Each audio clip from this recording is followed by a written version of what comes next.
네, 오늘 정치권 이슈들은 신성범 전 의원, 배종우 세한대 교수와 자세하게 짚어보겠습니다. 어서 오십시오. 안녕하세요. 네, 안녕하세요. 네, 안녕하십니까. 우리 정부 외교 정책에 대해서 잘못된 배팅이라고 말한 싱하이밍 주한 중국 대사 발언 파장이 커지고 있습니다. 어제는 윤석열 대통령이 직접 싱 대사의 발언이 부적절하다 이렇게 지적을 했고, 과거 조선의 내정과 외교에 간섭했던 청나라의 위안스카이가 연상된다 이렇게 언급한 것으로도 전해졌는데, 먼저 의원님 현 상황 어떻게 좀 보고 계십니까?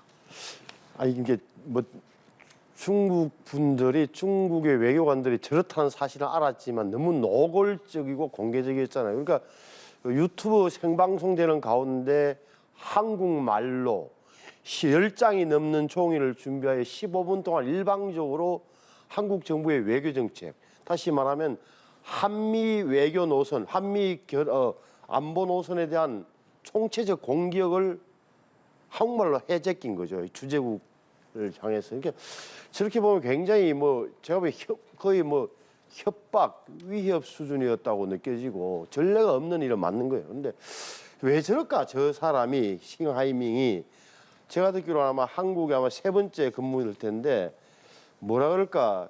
지금까지 한국 정부나 기업인들, 정부 관계나 기업인들, 정치인들이 싱하이밍에게 굉장히 너무 많이 붙었어요. 무슨 말이냐?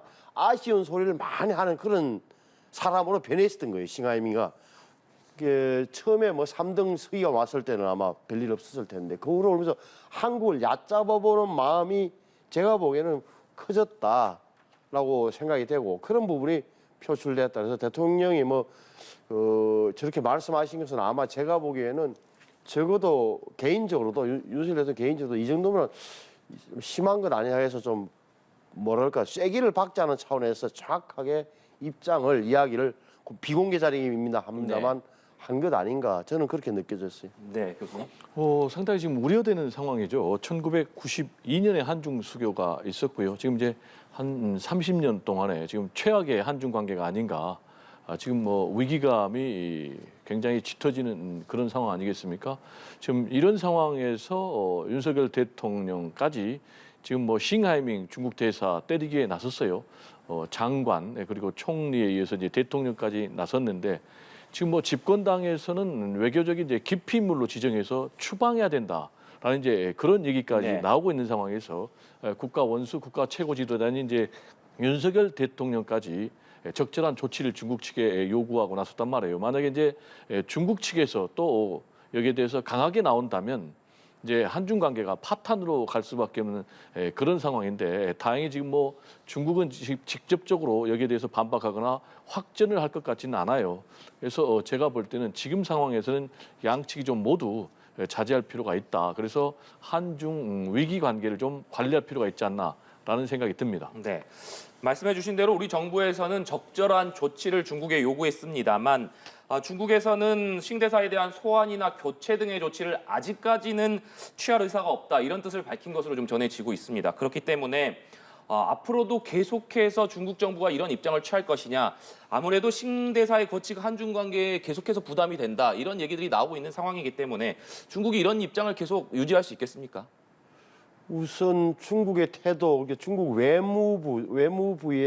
외교부의 이런 태도를 보면 싱하이밍을 결국 결사옹호하고 있으니까 우리가 요구한 대로 적절한 조치는 아마 하지 않을 것처럼 보여져요. 그렇게 되면 우리도 이렇게 또 말씀하신 대로 격화시킬 그런, 저는 거의 필요는 좀 판단을 다시 해봐야 되는 문제긴 합니다만 생각이 들고, 그렇게까지 할 필요는 없다라고 느껴져요. 그래서 좀 깔아앉겠지만 기본적으로 중국이 우리를 갖고 있는 태도, 그러니까 언제부터 수교 30년 된 이후에 초기에는 우리 쪽으로 바짝 붙었다가 언제부턴가는 좀 멀어지면서 6.25 전쟁을 항미 원조라는 표현, 그런 거 넘어간다 치더라도 아예 노골적으로 우리를 얕잡아본다 그럴까, 그런 언행을 계속하고 있단 말이에요. 이 부분에 대해서는 언제까지 우리가 정말 좀 국가적인 위상도 많이 높아지고 그런 건데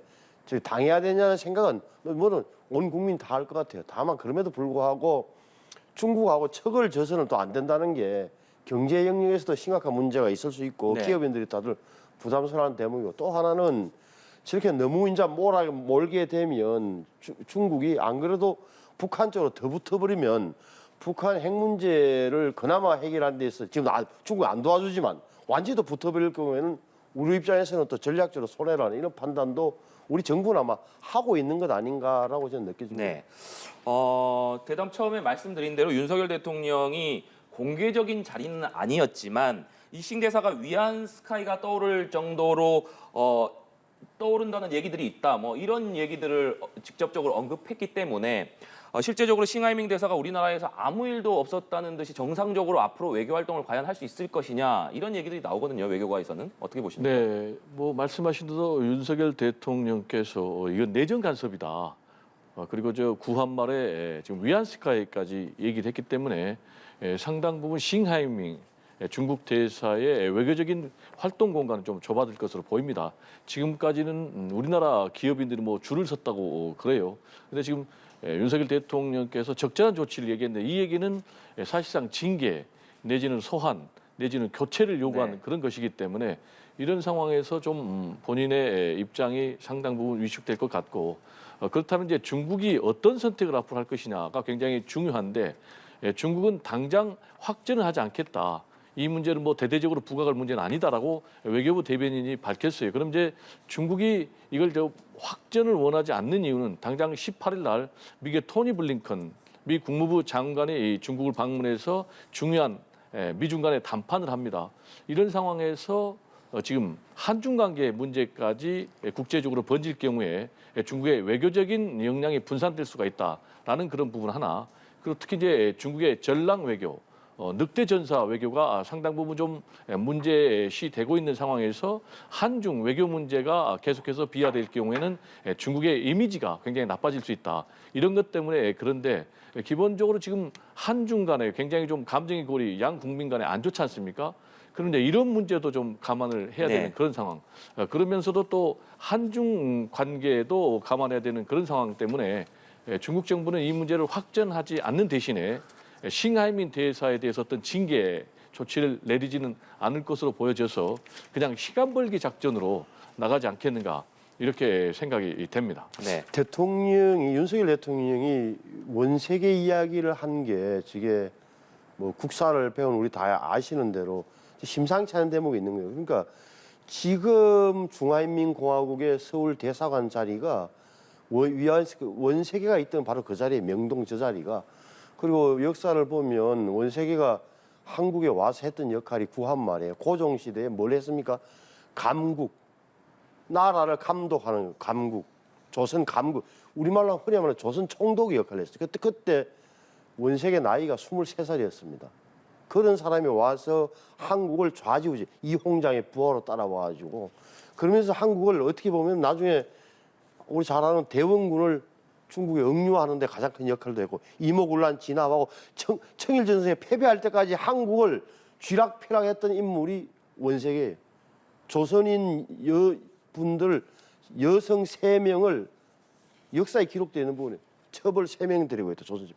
이런 야사에도 나올 정도의 기세가 등등했던 인물이다. 그러면 이제 이 싱하이밍 이 대사는 제가 보기에는 저렇게 공개적으로 아예 대놓고 줄 잘 서야 된다. 우리나라를 향해서 중국이 질 거라고 하는데 배팅하면 안 좋다. 심지어는 우리한테 줄 서야 중국 경제 성장의 보너스를 지속적으로 받게 될 것이다. 이런 얘기까지 끊임없이 하는 이런 대목은 국민들 감정을 건드려버린 거예요. 이 대목은 굉장히 좀 아픈 거다. 특히나 그 판을 깔아준 꼴이 된 이재명 대표 입장에서도 굉장히 곤혹스러운 처지에 몰리게 된 거예요. 네. 말씀해 주신 대로 싱하이밍 대사 논란을 놓고 국민의힘뿐 아니라 민주당 내부에서도 이재명 대표 책임론이 좀 나오고 있습니다. 이런 가운데 윤석열 대통령이 일부 정치권 인사들이 주한 중국 대사와 만나서 무분별하게 민원 등을 청취해온 행태에 대해서 비판적으로 언급한 것으로도 전해졌는데 이것이 결국 이재명 대표를 겨냥한 것 아니냐 이런 해석들이 나오거든요. 네, 말씀하신 대로 일부 정치인이 싱하이밍 대사와 만났다. 그리고 무분별한 민원을 청취했다. 그러면 최근에 싱하이밍 대사의 문제 발언, 그러니까 중국이 지는 쪽에 배팅하면 후회할 것이다. 네. 라는 이 발언이 나온 그 장소가 결국은 이재명 대표를 만난 장소에서 나온 것 아니겠습니까? 그래서 이제 윤석열 대통령의 이런 발언은 이제 이재명 대표를 겨냥한 이제 그런 발언이면은 틀림이 없고요. 지금 이제 윤석열 대통령도 한중 관계에 대해서 얘기하면서 세 가지 원칙을 얘기를 했어요. 하나는 이제 상호 존중, 그리고 두 번째로 이제 양국의 우호 증진, 그리고 세 번째가 이제 공동 이익인데 이 윤석열 대통령이 밝힌 이 원칙은 뭐 제가 볼 때는 뭐 금과 옥조 같은 그런 원칙인데 그렇다면 이 원칙에 근거한다면은 불필요하게 한중 관계를 계속해서 악화일로로 가면 안 되는 거예요. 결국은 그렇게 되면은 양국 간의 우호 증진도 깨지는 것이고 양국의 국가 이익도 깨지기 때문에 네. 이 문제를 혹시 만약에 여권에서 뭐 대사 추방까지 얘기하면서 지금 목소리를 높이고 있는데 그 배경에 국내 정치에 이용하기 위한 그런 것이 있다면 그건 좀 자제해야 된다. 국내 정치에 이용할 것을 제가 우려하는 이유는 첫 번째로 중국에 대해서 굉장히 지금 우리 한국 국민들의 감정이 좋지 않거든요. 그래서 이른바 중국 때리기를 통해서 좀 지지층을 결집해 보겠다. 그리고 또 이재명 대표라든지 좀 민주당을 코너에 몰아보겠다. 내지는 또 후쿠시마 오염수 문제를 좀 희석시키겠다라는 그런 계산이 담겨 있으면은 굉장히 이거는 소탐 대실이다. 그래서 이 외교 문제를 국내 정치에 악용해서는 안 된다라는 얘기를 좀 드리고 싶고요. 제가 볼 때는 뭐 집권당이라면 오히려 좀 차분하게 이걸 감정적으로 대처할 것이 아니라 좀 물밑 대화를 통해서 한중 관계가 악화되는 것을 좀 막는데 뭔가 좀 역할을 하고 그런 부분에 좀 목소리를 낼 필요가 있지 않나라는 생각이 좀 듭니다. 그러니까 뭐 외교 사절이 뭐 대한민국 정치인을 여야를 막론하고 만나겠다는데 어떻게 막을 수도 없고 그거는 뭐 다른 나라도 마찬가지. 우리나라 대사도 미국에서도 네. 여야 의원을 만날 테니까 마찬가지인데 뭐라 그럴까 제가 말씀드렸지만 이런 게 우리 사회에서는 약간 공공연한 비밀처럼 돼 있다는 게 중국 대사가 굉장히 공격적으로 많은 사람들을 만난다. 더해서 한국에 내노라는 사람들이 싱하이밍을 만나려고 줄을 섰다. 싱하이밍한테 이렇게 뭔가 다 부탁할 게 많다는 거예요. 뭐 우리 사업을 도와달라, 본국에 보고해달라부터 시작해가지고 비자 문제까지 해가지고 그렇게 된 게 바로 아까 이야기했던 그 대목이라면 싱하이밍이 언제부턴가는 목에 힘이 들어갔다는 이야기를 저도 많이 들었어요. 그리고 이 양반이 한국말 좀 한다는 이유로 해서 보십시오. 김어준의 뉴스공장, MBC 라디오, 언론 기고문 하면서 굉장히 한국의 언론을 상대로 한 활동도 엄청나게 많이 했다고. 그게 본국 정부, 중국 정부가 보기에는 와 한국에서 대사 활동 잘하고 있다고 평가할지 몰라도 때로는 사고를 많이 쳤잖아요. 이게 어떤 사고를 쳤습니까? 예를 들어서 무슨 지난번 문재인 정부 때 해도 너무합니다라고 뭐 한국말로 고함을 지른 거라든지 또 한 번은 윤석열 전 검찰총장이 2021년도에 전 검찰총장 자격으로 언론 인터뷰하면서 사드 이야기를 꺼냈더니만 바로 다음 날 이 싱하이밍이 그 신문에 기고문을 냈어요. 사드를 비판하는 공개적으로 반박했다고. 그때 우리나라 외무부도 하도 급해서 제국 우리나라 정치인의 발언에 외국 공관장이 공개적으로 입장 표명한 것은 안 맞다라고 네. 그때 한마디 한 적이 있을 정도로 그게 싱 대사가 굉장히 그런 우리 국내에서 과도한 대접과를 받아왔다는 사실도 잊어서는 안 돼요. 다만 저는 이제 대통령이 직접 나서는 게 앞으로는 안 나왔으면 좋겠다. 왜냐하면 잘못하면 윤석열 대통령하고 싱하이밍 대사가 같은 급이 될 수가 있어요. 그래서 저는 지금은 어떻게 보면 한번 의견을 대통령 입장에서 어떻게 판단하는지를 밝혔으니까 앞으로는 대통령이 나설 일은 아니고 외교부에서 박진 외교부 장관이 나서갖고 좀 더 정리를 해줘야 돼요. 네. 저는 좀 본질을 봐야 된다고 생각하는데요. 지금 한중 관계가 왜 이렇게 급속도로 악화윌로 위기의 상황으로까지 치닫고 있는 것인가? 제가 생각하는 본질은 결국 미중 간의 패권 경쟁 때문이라고 보거든요. 이 상황에서 이제 한국이 선택을 해야 되는데 기본적으로 이제 한국은 균형 외교 정책을 취해왔단 말이에요. 그래서 미국하고도 동맹 관계를 잘 유지하면서 동시에 경제적인 문제가 있기 때문에 중국하고도 잘 지내는 그런 이제 외교 스탠스를 취해 왔는데 윤석열 정부 들어와서 지금 친미 내지는 이제 친일 일변도 특히 이제 가치 외교를 내세웠단 말이에요. 그러다 보니까 굉장히 좀 경직된 그런 외교 관계가 나오면서 지금 한중 관계가 급속도로 악화되고 있는데 저는 좀 이런 얘기를 좀 하고 싶어요. 윤석열 대통령이 얘기하고 있는 이제 가치 외교의 핵심하면 이제 자유민주주의 정신 아니겠습니까? 그렇지만 또 평등을 강조하는 공산주의 국가, 사회주의 국가도 있기 때문에 이런 사람들하고도 잘 지내야 되고 저는 가치 외교의 가장 최우선 가치는 뭐냐? 결국은 국익이다. 그래서 좀 국익 중심의 실용 외교, 좀 유연한 네. 외교가 필요하다라는 얘기를 좀 강조하고 싶습니다. 네. 이런 가운데 민주당 의원 5명이 중국 측 초청으로 중국을 방문을 했습니다. 민주당은 한중 관계 개선을 위한 것으로 싱하이밍 대사 논란 이전 몇 달 전부터 계획된 일정이었다 이렇게 밝혔습니다만 현재 이렇게 한중 갈등이 고조되고 있는 상황에서 이 시점에 중국을 민주당 의원들이 방문하는 것이 과연 맞느냐 이런 얘기들도 나오고 있는데 의원님께서는 어떻게 보십니까? 그러니까 이 민주당 의원 5분이 가는데 저 초청한 주체가 중국 외교부로 돼 있더라고요. 언론 보도를 네. 보니까. 그래서 목적이 뭐냐?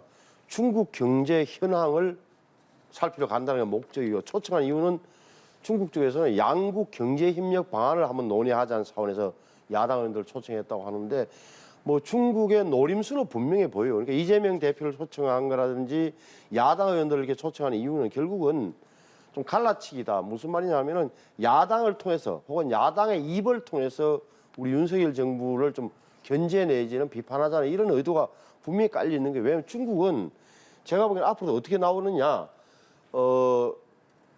정부 레벨에서는 굉장히 냉랭하게 대하면서 민간 레벨에서는 특히 경제 사이드로는 아마 굉장히 온화한 태도를 취할 수 있다고 저는 봐요. 그 중에 하나가 아까 말씀드린 대로 분명히 하다 중국 경제 성장의 보너스를 지속적으로 누릴 수 있을 거다.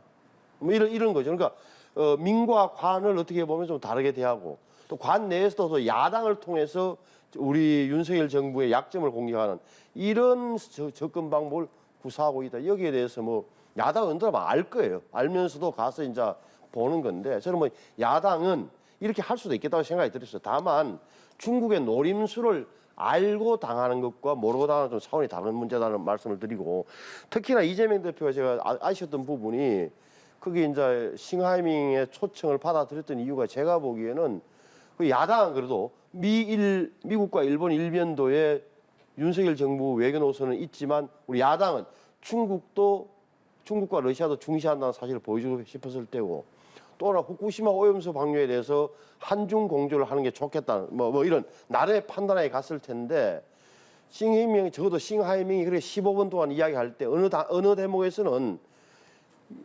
북한의 핵과 미사일의 고도화 과정에서 중국이 굉장히 방관자적 자세를 보이는 이런 부분에 대해서는 한국 국민들이 의아하게 생각한다.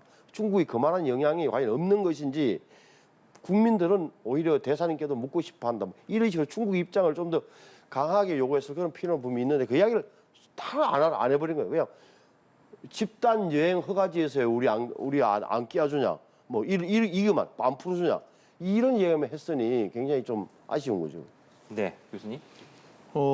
일단 시점의 문제가 가장 큰 논란이 되고 있는데 시점의 문제는 큰 문제가 되지 않는 게 여러 달 전에 중국 측에서 요청을 해가지고 잡힌 일정이라는 것 아니겠습니까?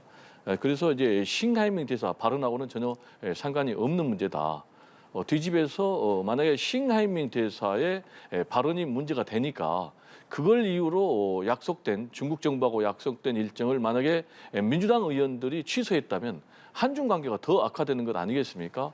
그래서 이거를 문제 삼는 거는 이제 말이 안 되고 두 번째는 이제 취지의 문제입니다. 네. 취지의 문제는 지금 한중 관계가 계속 악화되고 있으니까 악화되고 있는 한중 관계를 좀 막아보자. 라는 차원에서 방문한 것이기 때문에 전혀 문제가 없고 역시 이제 세 번째는 역할의 문제인데요.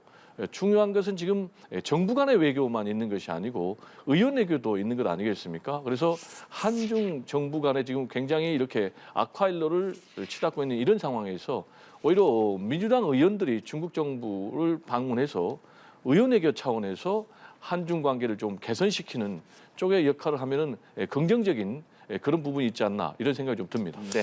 그 중국 관련해서 저는 이제 뭐라 그럴까 이게 다 좋은데 제가 보기에는 기피 인물로 싱하이밍을 지정해서 쫓아내자. 이건 또 과도한 대응이에요. 그렇기 때문에 지금 말씀하신 대로 완전하게 중국하고 외교전을 넘어서는 관계 파탄으로 가는 거죠. 그 대목을 좀 신중하게 생각해야 돼. 일부 여당 의원들이 굉장히 개인 의견이긴 합니다만 저렇게 하는 것은 일단은 시원할지 몰라도 좀 뭐랄까 그렇게 묘수는 아니다. 합리적인 판단 아니라고 보여지고 또 하나는 잘 보셔야 될 게 중국은 중국이 설정해 놓은 이른바 레드라인이 뭐냐. 걔들 하는 말을 항상 보면 우리의 핵심 이익을 흔들지 말라. 핵심 이익.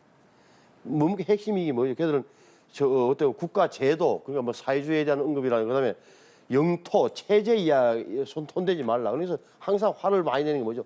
대만, 신장 위구르 자치구 이런 문제를 이야기하지만 네. 우리 입장에서는 정적해 보면 대만에 대해서 적어도 뭐 힘에 의한 형상 변경, 힘에 의한 무력으로 하지 말라. 이 정도가 제가 보기에는 마지노선돼 있고 우리도 더 이상 대만 문제에 대해서 뭐 중국을 건드릴 이유가 저는 별로 없을 거라고 봐요. 사실상 그렇다면은 제가 이 정도 현상 속에서 현상 유지를 하면서 관리해 나가는 노력은 뭐 진행되는 게 맞다라고 봐요. 무슨 뜻이냐면은 어차피 우리는 미국과 일본 편을 쓸 수밖에 없는 그런 처지지만 그렇다고 해서 중국, 러시아 완전히 뭐 적대적 관계로 갈 이유도 이유도 없고 그렇게 되면 너무 우리가 국가적인 손해가 되기 때문에 그런 거죠. 중국과의 관계는 관리 차원에서 좀 접근했으면 좋겠다고 봐요. 네, 알겠습니다.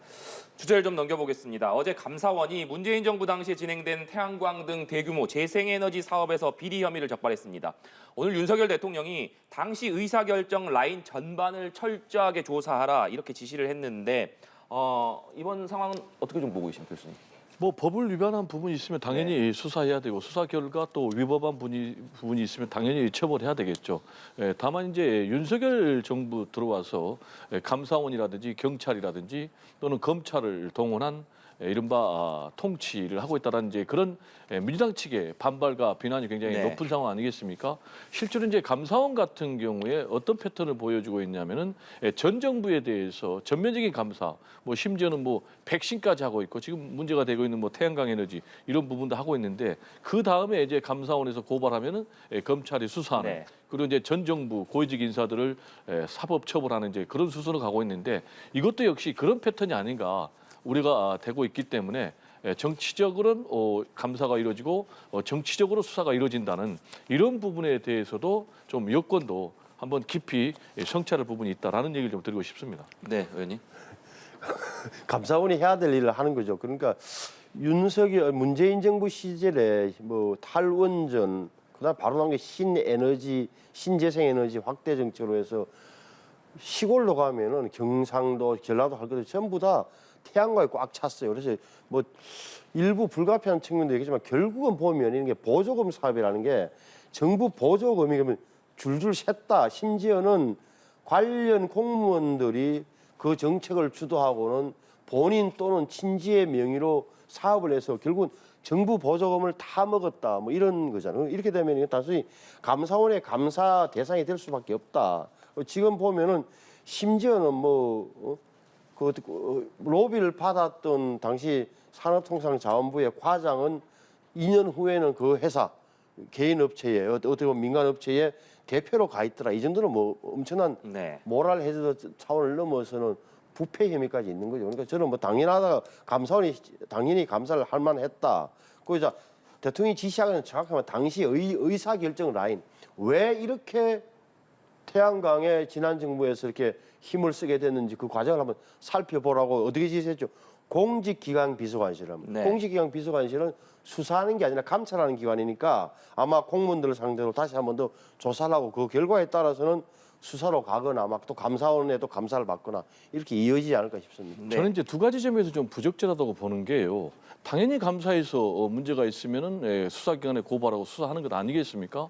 근데 대통령이 직접 이 부분에 대해서 철저하게 조사라라고 하면은 특히 이제 윤석열 대통령 같은 경우는 검찰 출신의 총장 출신의 대통령 아니겠습니까? 그러면 일종의 이게 가이드라인이 될 수 있다. 라는 이제 그런 우려가 좀 있고요. 특히 이제 두 번째로 당시 의사결정 라인 전반을 좀 철저히 조사하라 이렇게 지시를 했거든요. 그러면 당시 의사결정 라인이라면은 결국 이제 전 정부 인사인데 그렇다면은 결국 이제 전 정부 인사에 대해서 대대적인 수사를 하라라는 그런 말로 해석이 될 수가 있기 때문에 대통령 발언으로서 좀 부적절한 발언이 아닌가 이런 생각이 좀 듭니다. 네. 한편 서울대가 조국 전 법무부 장관을 교수직에서 파면하기로 했습니다. 입시 비리 등의 혐의로 기소된 지 3년 5개월 만인데 정직이나 해임보다 강한 최고 수위의 중징계를 내린 배경, 의원님께서는 어떻게 보고 계십니까?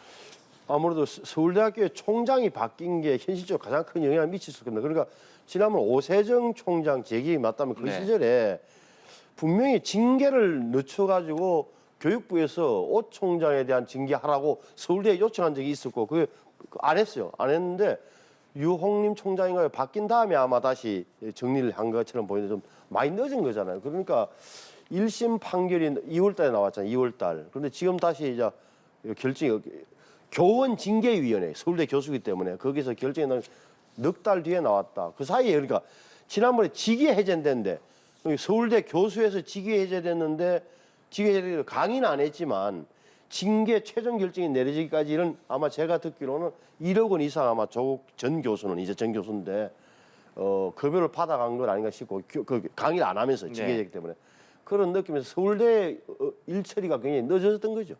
네, 서울대 일 처리가 늦어진 것이다 이렇게 말씀을 해주셨습니다만 조국 장관 측에서는 이 서울대 결정에 대해서 강하게 반발을 하고 있습니다. 무죄 추정 원칙에 반하는 성급하고 과도한 조치다, 불복 절차를 밟겠다 이렇게 주장하고 있거든요. 이 부분은 어떻게 보십니까? 뭐 조국 전 법무부 장관 입장에서는 당연한 네. 얘기겠죠. 왜냐하면 현재 재판이 진행 중이기 때문에 아직은 이제 1심 결과밖에 나오지 않았고 2심, 3심의 결과가 남았다. 라고 이제 주장을 할 수밖에 없는 것이죠. 특히 이제 조국 전 법무부 장관 같은 경우는 오는 총선에 출마할 뜻도 좀 있는 것으로 언론에서 해석이 되지 않습니까? 네. 그렇다면 이제 본인이 그런 정치적인 계산을 만약에 내심 세우고 있다면 서울대학교에 이번에 이제 파면 조치는 상당 부분 본인의 정치 출마의 명분을 꺾는 그런 부분 아니겠습니까? 따라서 이제 본인이 행정적으로 소송을 나서겠다라는 것 아니겠습니까? 당장 교원소송심사위원회 소청을 제기하겠다. 그리고 만약에 여기서 받아들여지지 않으면 이제 행정소송까지 가겠다라는 것인데 이런 부분이 이제 앞으로 본인의 정치적인 진로하고 직접 연결될지 그런 부분은 좀 앞으로 우리가 지켜봐야 될 대목이 아닌가 생각이 듭니다. 네. 조국 전 장관의 총선 출마와 관련된 얘기를 해주셨는데 조국 전 법무부 장관이 문재인 전 대통령을 만난 자리에서 길 없는 길을 가겠다 이런 얘기를 한 이후에 정치권에서 여러 가지 해석이 나오고 있습니다.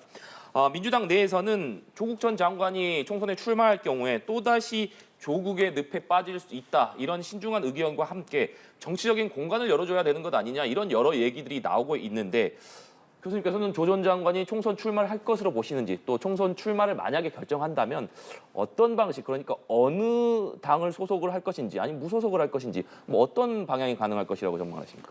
일단 뭐 조국 전 법무부 장관의 마음은 본인이 제일 잘 알겠지만 본인이 내뱉은 발언 그리고 행보를 보면은 총선 출마에 상당히 좀 무게가 실려 있다.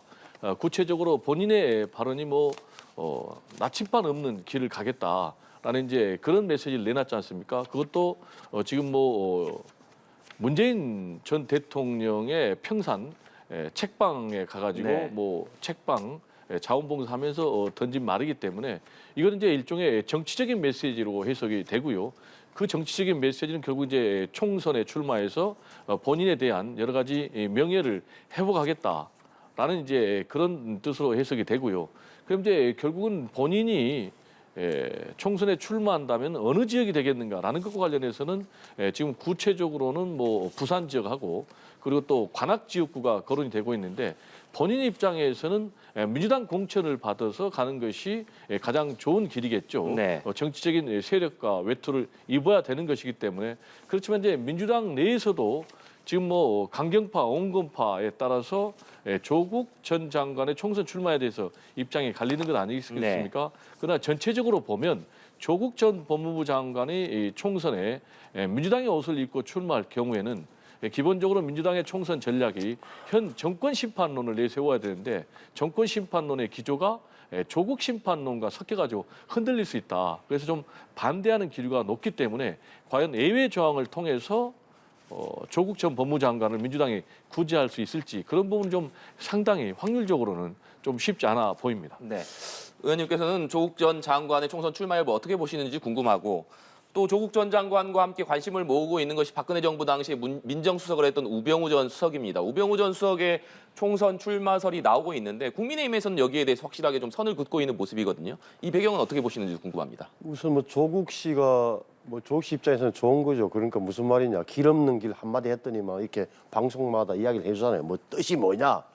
좋은 해석을 다 갖다 붙여주니까 얼마나 좋겠습니까. 그런데 지금의 자기 파면 결정에 대해서도 법적 대응을 이야기한단 말이에요. 그러면 일반 국민들 입장에서는 뭐 지지하는 사람들이야 박수치고 환호하겠지만 일반적으로 본다면 또 법률적인 지식으로 대응을 하는구나. 아, 법률 전문가다. 또 나가면 이런 느낌 때문에 많이 훼손되는 거예요. 저 본인의 가치 자체가 그 대목을 좀 잊어서는 안 된다고. 민주당 전체 입장에서 보더라도 어디 가면 뭐 당연히 어떻게 보면 무슨 힘이 뭐 본인이 당선되면 좋겠죠. 명예회복을 위해서. 근데 전체로 보면은 적어도 중도층 입장에서는 결국 또 민주당은 조국의 강을 건넜다고 몇 번 이야기했지만 또 늪에 빠져드는 생각을 할 수밖에 없을 거다. 그 대목이 중요한 건데 민주당이 제대로 판단을 못 내릴 것 같다. 제 느낌으로는 지금 봐서는 나중에 다 조국을 민주당 공천할 가능성이 좀 높아진다고 봐요. 지금 민주당의 입장을 보면. 왜?